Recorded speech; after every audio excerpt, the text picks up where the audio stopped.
deep state to overthrow the results of last year's election may have run into yet another snag and may in fact be a form of blowback, a sort of musket you aim at someone else that goes off in your own face. Because not only has Mueller's investigation for the last year or so failed to show any collusion between the Trump administration and the Russians in changing the outcome of the election, but now FBI agent Peter Strzok was removed from his role in the special counsel's office after it was discovered he had made negative or hostile or disparaging comments about President Trump in text messages between him and his lover, FBI attorney Lisa Page. This is according to the New York Times and Washington Post.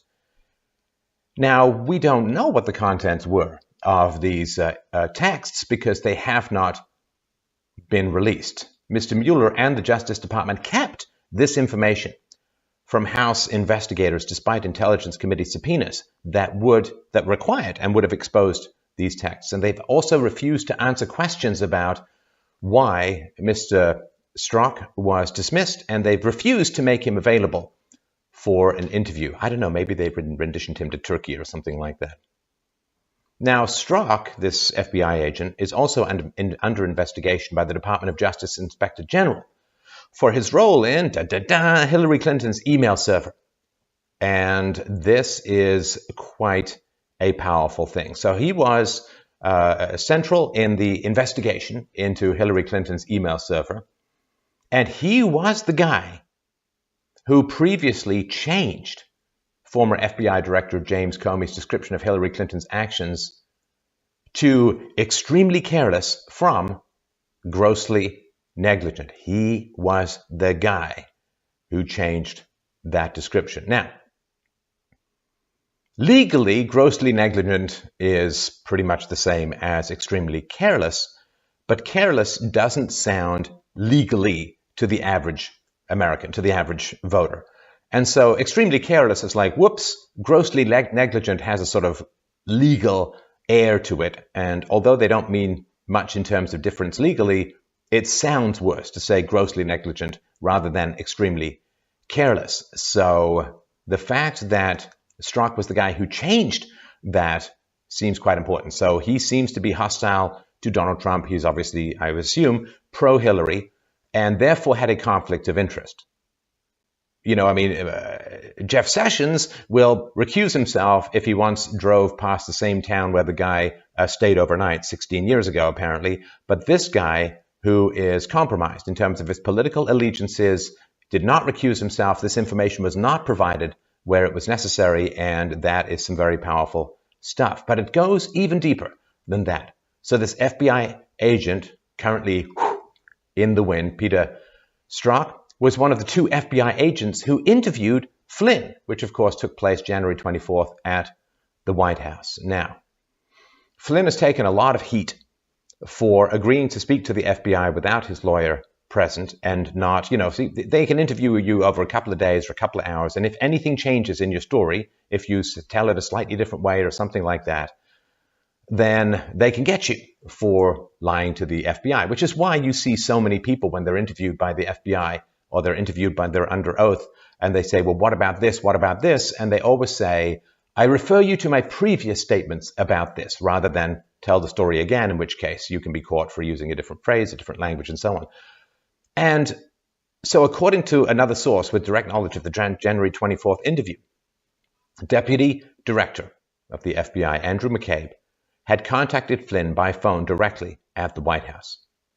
White House officials had spent the, and I quote, earlier part of the week with the FBI overseeing training and security measures associated with their new roles. So it was no surprise to Flynn that McCabe had called. McCabe told Flynn some agents were heading over to the White House, but Flynn thought it was part of the routine work the FBI had been doing and said they would be cleared at the gate. It wasn't until they were already in Flynn's office that he realized he was being formally interviewed. Right? So there's, a bunch of training and, get used to your security, got a whole bunch of new roles. So they come in, we want to come talk to you. Yep, you come on in, we'll check you in. And then, boom, they get into your office. You realize that you're being formally interviewed. and you are now in extreme legal jeopardy. He didn't have an attorney with him, and I've read reports that he was not allowed to summon an attorney, to get an attorney in this situation.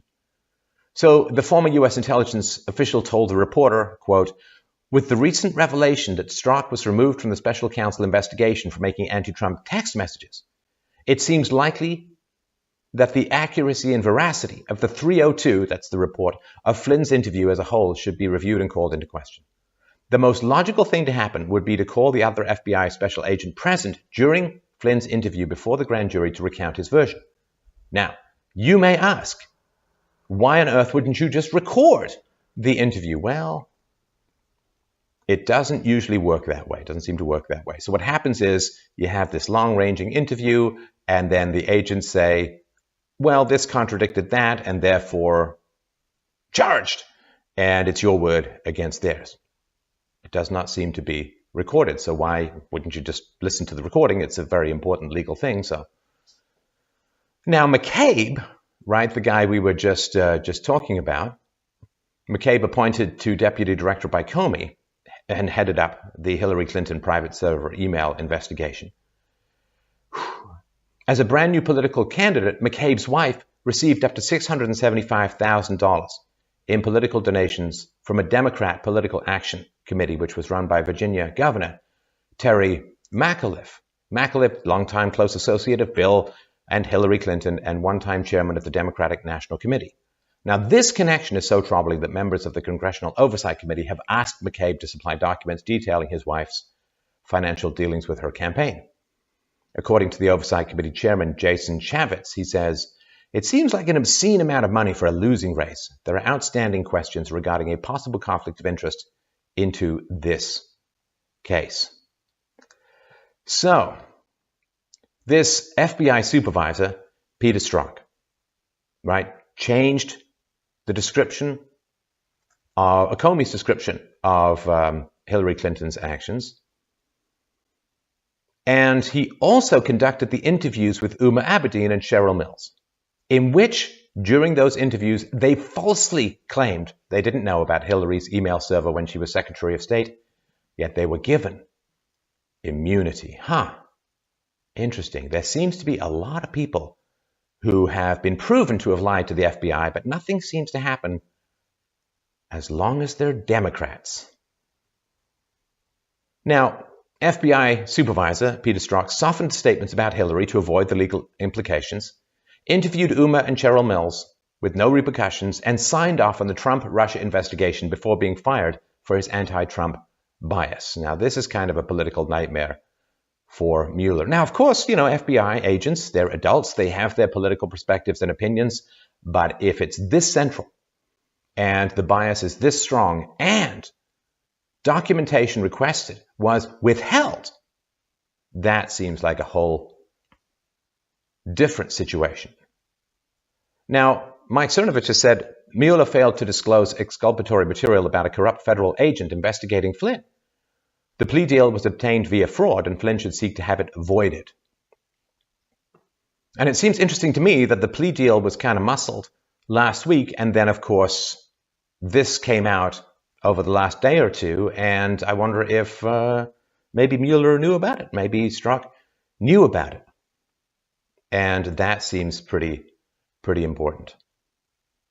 Now, from here, who knows what's going to happen, but there are some very powerful things. Of course, this does look like the cover-up of somebody who has a significant conflict of interest regarding this investigation. And that is very, very important. Now, the question that I think is really interesting here is, it's sort of a big picture thing. You can get these details most places, but I want to try and give you a bigger picture. Now, if you look at this overall pattern over the last 2 years or so. So the Republicans attack and condemn Trump. He's a pretend Republican. But now they've kind of changed their tune. A lot of them say, well, he's governing as a pretty strong Republican, right? I mean, he just got his travel ban approved by the Supreme Court. So everyone in the lower courts and everyone in the media who said, oh, Trump's travel ban is unconstitutional, it's illegal, it's wrong, it's right. Well, the Supreme Court, I think it was 7-2, like strongly affirmed that Trump had the right to do this and it was fully constitutional and legal. So how many people who said it was unconstitutional, illegal, are going to retract, are going to recant, are going to apologize, and are going to find out some damn way to do a better job in the future? Well, my guess is a big fat bagel / goose egg / zero of them are going to do that. But even the Republicans are now saying, well, he got Gorsuch in, he's lowering taxes, on the way to lowering taxes, got a travel ban, there's stuff that he's doing that's kind of on the nose of what the Republican voters want. So the rhinos, the Republicans in name only, initially condemned Trump. Oh, he's a pretend Republican. And then the rhinos themselves are exposed as pretend Republicans. If you look at the media and Hollywood, they all smeared Trump as a sexual predator. Do you remember there were all these women who were alleging that Trump did all these terrible things, and then poof, they vanished.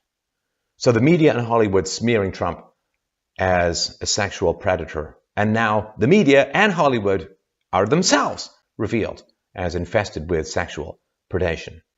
The FBI investigates Trump for corruption, and now it is emerging as a sort of hellish bottom Dantean layer of hell, Atlantis, rising from the sea so it can finally be seen. The FBI investigates Trump for corruption, and now itself is revealed as corrupt.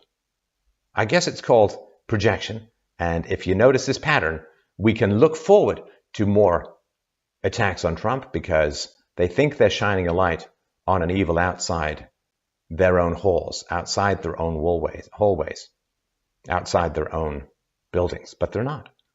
All these attempts to entrap and attack Trump have turned a revelatory light on the roach motel known as projecting hypocrisy that seems to be infesting the deep state.